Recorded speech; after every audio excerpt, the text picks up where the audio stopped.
এখানে আছে মহাদেবের 12তম জ্যোতির্লিঙ্গের এক লিঙ্গ, আর এখানে হচ্ছে 51 সতীপীঠের একটি, আর এখানে আরতি হয় অনেকটা ওই বেনারসি আরতির মতো, যেটা দেখছি। Hello guys, welcome back to my channel. আর আমরা চলে এসেছি পশ্চিমবঙ্গের শেষ প্রান্তে। এখানেই পশ্চিমবাংলা শেষ হয়ে যাচ্ছে আর শুরু হচ্ছে ঝাড়খণ্ড স্টেট। তোমরা বোর্ডে দেখতে পাচ্ছ ওয়েলকাম টু ঝাড়খণ্ড স্টেট। এখান থেকে দেওঘর হচ্ছে 121 কিলোমিটার, ধানবাদ হচ্ছে 182 কিলোমিটার মতো। তো তোমরা ভিডিওটা পজ করে দেখে নিতে পারো। আমরা ঝাড়খণ্ডে কিছুটা আসার পর, মানে কয়েকটা গ্রাম পেরিয়ে আসার পর এরকম পাহাড় দেখতে পাচ্ছিলাম। তো তখন কুয়াশা ছিল, তাই ভিডিওটা স্পষ্ট নেই। যতটা সম্ভব আমি জুমিয়ে নেওয়ার চেষ্টা করেছি। আর তোমরা মানে এটা ঝাড়খণ্ড ঢোকার কিছুটা পরই পাহাড়টা, এটা হচ্ছে বীরভূম থেকে ঝাড়খণ্ড যাওয়ার রুটটা। তো সেই রুটে আমি এটা তোমাদের বলছি, অন্য রুটে কী আছে আমি বলতে পারছি না তো এইখান থেকে মেসেঞ্জার পাস করে আমরা চলে যাবো দেওঘরের দিকে।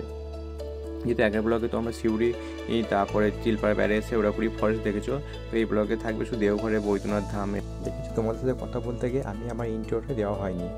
তো hello guys, welcome back to let's go. আর আমি স্নেহাশিস নিয়ে চলে এসেছি আবার একটা নতুন ব্লগ। পাহাড়ের পাশ দিয়ে NH ধরে আমরা এগিয়ে যাব দেওঘরের দিকে।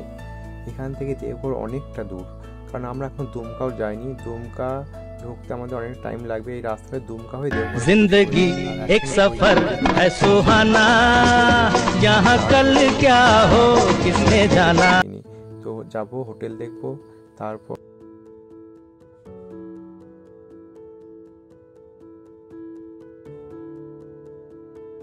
আমরা চলেছি দেওঘরে বৈদ্যনাথ ধামে। আমি আর আমার সঙ্গে আছে সৌরভ। তো আমরা সকাল সকাল উঠে স্নান টান সেরে পৌঁছে গেছি দেওঘরে সবচেয়ে আকর্ষণীয় জায়গা বাবা বৈদ্যনাথ ধামে।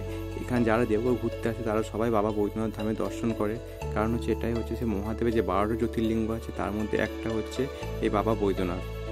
তো সকলেই আসে এখানে তাদের পুজো দিতে, মনস্কামনা যা থেকে পূর্ণ করতে আসে। তো আমরা পুজো দেওয়া হয়নি, কারণ আমরা অতটা ইয়েতে আসিনি তো পুজো না হয়েছে পুরো মন্দিরে দেখবো, জ্যোতির্লিঙ্গটা দর্শন করবো তারপর। কিন্তু দুর্ভাগ্য যে আমরা এই জ্যোতির্লিঙ্গটা দর্শন করতে পারিনি সেই মুহূর্তে। তো কারণ ওখানে এতটা ভিড়, এটাই হচ্ছে বাবা বৈদ্যনাথ ধামে বাবা বৈদ্যনাথের মন্দির এটা।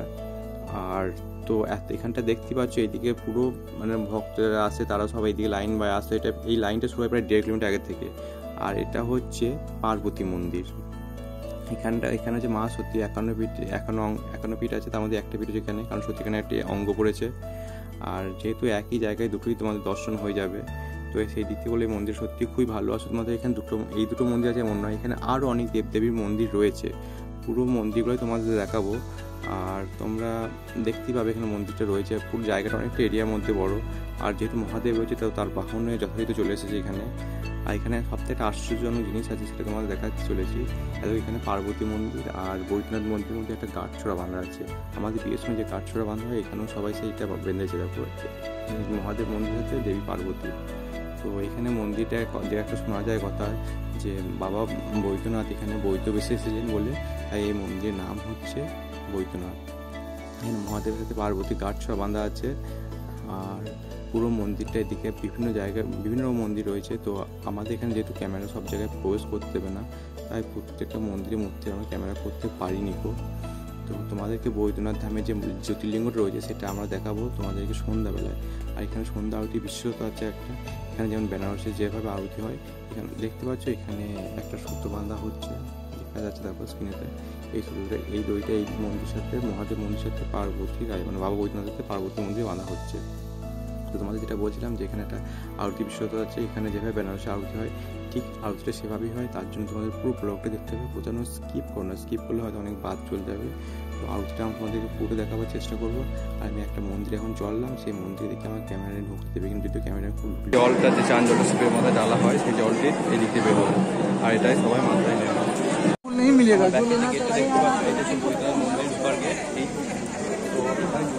সব ব্যবস্থা আছে, তোমরা যারা ঢুকবে তারা এই গেটটা দিয়ে ঢুকো। আর দিকে ভাবে না লাইন দেখিয়ে দিচ্ছি পরে, ওইদিকে লাইন দিয়ে দিতে হবে। আর যদি ভিআইপি পাস করতে কোনো অসুবিধাই নেই। দেখছো এটার করতে যেতে হয়, এটা অনেকটা আগে থেকে শুরু হয়েছে, কিন্তু প্রায় তোমাদের 1 কিলোমিটার ব্যাপার এইভাবে যেতে হবে। এটা আমরা সন্ধ্যাবেলা দেওঘরে চলে এসেছি বৈদ্যনাথ ধামে, কারণ এখানে আমরা এখন সন্ধ্যা আরতি দেখবো। আর এখানে সন্ধ্যা আরতি হয় ঠিক সন্ধ্যে 7টা থেকে 7:30টার মধ্যে। যদিও আমরা একটু লেটে এসেছি, কারণ আরতিটা শুরু হয়ে গেছে। তো দেখি এখানে আরতি কেমন হয়।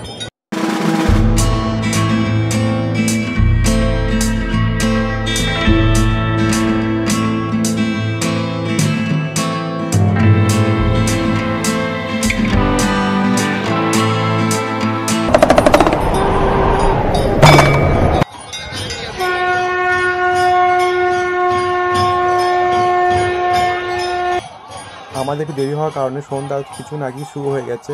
আর তোমাদেরকে বলেছিলাম যে বাবা বৈদ্যনাথ ধামে বৈদ্যনাথকে দেখাবো, তো তোমাদেরকে স্ক্রিনে যেটা দেখতে পাচ্ছ ওটাই, ওই যে শিবলিঙ্গ ওটাই হলো বাবা বৈদ্যনাথ।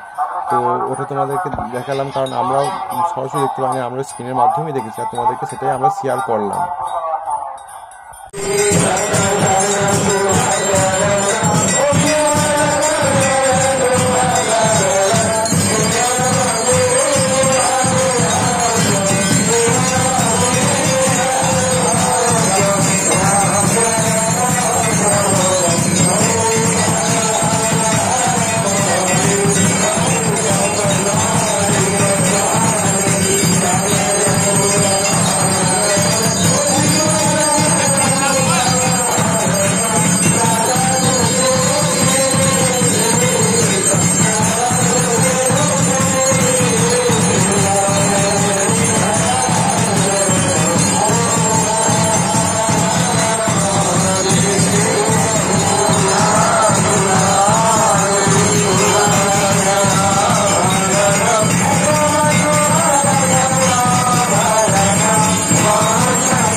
এখানে পুরোহিতরা মাতা পার্বতী মন্দির দাঁড়িয়ে বাবা বৈদ্যনাথ মন্দিরকে মুখ করে আরতি করছে, এবং আরতি করতে তারা নিজেরা একসাথে প্রদর্শনী করে নিচ্ছে।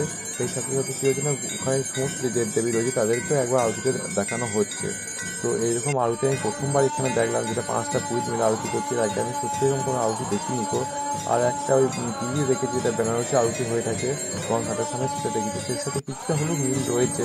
আর তোমরা স্ক্রিনে যে শিবলিঙ্গ দেখতে পাচ্ছ ওটাই হলো বাবা বৈদ্যনাথ ধামে বৈদ্যনাথের জ্যোতির্লিঙ্গ। এটা হচ্ছে 12তম জ্যোতির্লিঙ্গ, যেটা তোমরা স্ক্রিনে দেখতে পাচ্ছ। আর তোমাদের যে এই আরতিটা কেমন লাগছে আর এখানকার সন্ধ্যার দৃশ্যটা কেমন লাগছে আমাকে কমেন্টে করে জানিও। আর পুরো ভিডিওটা দেখো, আরতিটা পুরোটা রয়েছে।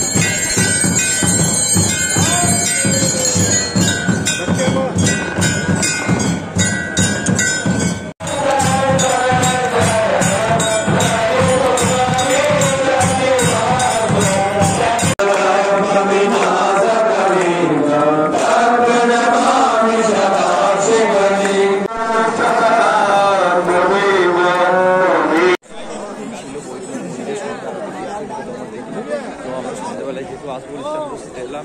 এরপরে আমার যেহেতু ফোনের চার্জ নেই, যদি আমার চার্জ থাকে তো আমি আবার একটা ভিডিও বানাবো রাত্রে সবার কিনছে সেটা দেখানোর জন্য। আর তোমাদের যেটা দেখলাম আর দেখতে হবে, চলো দেখা যাক। এবার একটু আশপাশটা একটু দেখিয়ে দিব।